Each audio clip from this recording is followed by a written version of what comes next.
श्री शिवाय नमस्तुभ्यम। हर हर महादेव। स्वागत है एक बार फिर से आपका अपने YouTube चैनल में। आज आप सभी को बहुत ही अचूक सा उपाय बताने जा रही हूँ। यदि आपको एक हफ्ते में पैसा चाहिए तो आप इस उपाय को ज़रूर करिएगा। एक हफ्ते आप करेंगे, अगले हफ्ते में पैसों का आगमन हो जाएगा। बहुत ही सरल सा उपाय है। सुबह आप रोजाना इस तरह से अपने घर पे पूजा जरूर करिएगा। जैसे बैसाख का पावन पवित्र महीना चल रहा है, तो बैसाख महीने में जल का बहुत ही विशेष महत्व होता है, जैसा कि आप सभी को पता है। कार्तिक महीने में दीपदान का महत्व होता है, लेकिन बैसाख महीने में और ज्येष्ठ महीने में जल का बहुत ही विशेष महत्व होता है। तो सर्वप्रथम ज्येष्ठ महीने में आपको 3 स्थानों पे जल अवश्य समर्पित करने चाहिए। पहला तो आपका 5 वृक्ष हैं जो पूज्य हैं, उनमें से किसी भी एक वृक्ष के नीचे आपको जल समर्पित करना है। जैसे पीपल, आंवला, बेल या तुलसी का वृक्ष हो तो वहाँ पर आप, या बट का वृक्ष हो, 5 वृक्षों में से कहीं पर एक वृक्ष आप जरूर चुनें जिसमें ज्येष्ठ और बैसाख महीने में आपको जल समर्पित करना है। और रोजाना आप 1 लोटा जल लें। या धन संपदा चाहते हैं तो प्रत्येक रविवार को भी कर सकते हैं, या रोजाना आप इस उपाय को करें।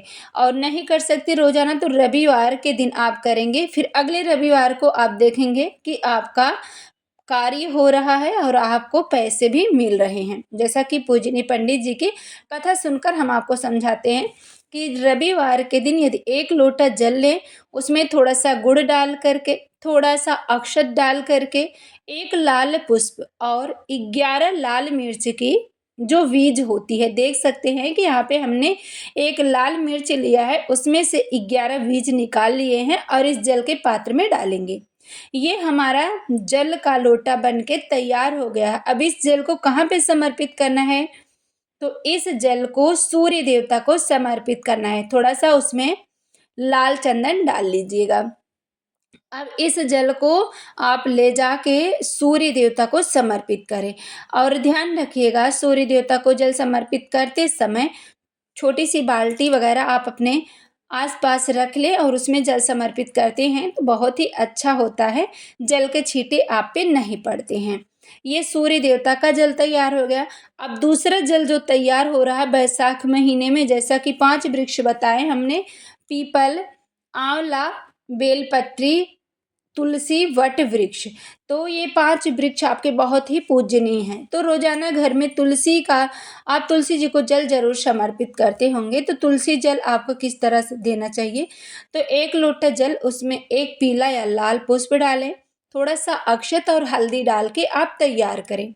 अब तीसरा जल जो है, यह जल आप, जैसे जो वृक्ष हमने बताया पीपल, वट और बेलपत्री का या आंवले का, कोई भी वृक्ष हो, तो हम यहाँ पे एक बड़ा लोटा लिए हैं और इस लोटे में 1 पुष्प डालेंगे, कोई भी पुष्प, श्वेत पुष्प, पीला, लाल, जो भी आपको मिल जाए, और थोड़ा सा अक्षत का दाना इसमें डाल दें और इसमें थोड़ी सी इत्र भी आप मिला सकते हैं।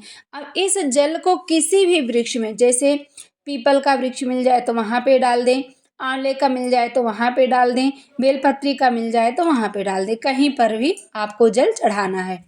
अब ये सूर्य देवता का पहला जल जब आप समर्पित करेंगे अपने घर पे रोज सुबह, तो पहले सूर्य देवता को जल दें। जल देते समय आप अपने हाथ में इस तरह से लोटा रखें, उसके बाद जल समर्पित करें। आपके पैर का, एक पैर का जो एड़ी है वो उठी होनी चाहिए, पंजे पे आप दोनों खड़े हों, उसके बाद एक पैर को उठा लें और थोड़ा सा पंजे पे खड़े हों, एड़ी को उठा लेना है। अब दूसरा जल आपको तुलसी में समर्पित करना है जो पीले चंदन का है। और तीसरा जल ये जो बना के तैयार किया गया, ये बेलपत्री का वृक्ष हो, आंवले का, वट का, पीपल का, जो भी वृक्ष आपको मिल जाए उस वृक्ष में डाल दें। हमारे यहाँ तो छोटे छोटे 3 वृक्ष हैं, जैसे एक समी का वृक्ष है और वहीं पे एक केले का वृक्ष है और एक आंवले का। तो हम इस बड़े वाले लोटे को लेके जाते हैं और थोड़ा थोड़ा तीनों में जल समर्पित कर देते हैं एक ही जल के पात्र से, क्योंकि सुबह शाम वृक्ष का सिंचाई किया जाता है। थोड़ा थोड़ा सा जल, और लोटा भी बहुत बड़ा है तो थोड़ा थोड़ा जल हम तीनों वृक्ष में डाल देते हैं। आप इस तरह से ये जल समर्पित करते हैं तो आपके घर में धन संपदा का आगमन होगा, माँ लक्ष्मी की कृपा होगी। पूजा तो सभी लोग करते हैं, लेकिन पूजा पाठ करने का एक नियम होता है। प्रत्येक रोज सर्वप्रथम सूर्य देवता को जल दें, तुलसी जी को जल दें, 3 वृक्षों में जल समर्पित करें। उसके बाद घर के मंदिर में आए, भगवान से प्रार्थना करें। सर्वप्रथम मंदिर में आने के बाद ना आपको डायरेक्ट भगवान को स्नान नहीं कराना चाहिए। हाथ जोड़ के प्रार्थना करें कि भगवान आज्ञा दे, हम आपका पूजन करने आए हैं। उसके बाद कुछ सेकंड 5 से 6 सेकंड रुके, फिर आप जाके लड्डू गोपाल को जगाएं, लड्डू गोपाल का स्नान करवाएं, उन्हें उठाएं, श्रृंगार करें, महादेव को जल समर्पित करें। आपके घर में जो भी देवी देवता हैं उनकी पूजन आप इस तरह से स्टार्ट करिएगा। तो जो भी भक्तजन इस तरह से पूजन पाठ करते हैं वो भी कमेंट में लिखें, और जो नहीं करते हैं अब से आप जरूर इस तरह से पूजन करें। पंचदेव पूजन करने से आपकी सभी मनोकामना पूरी होती है।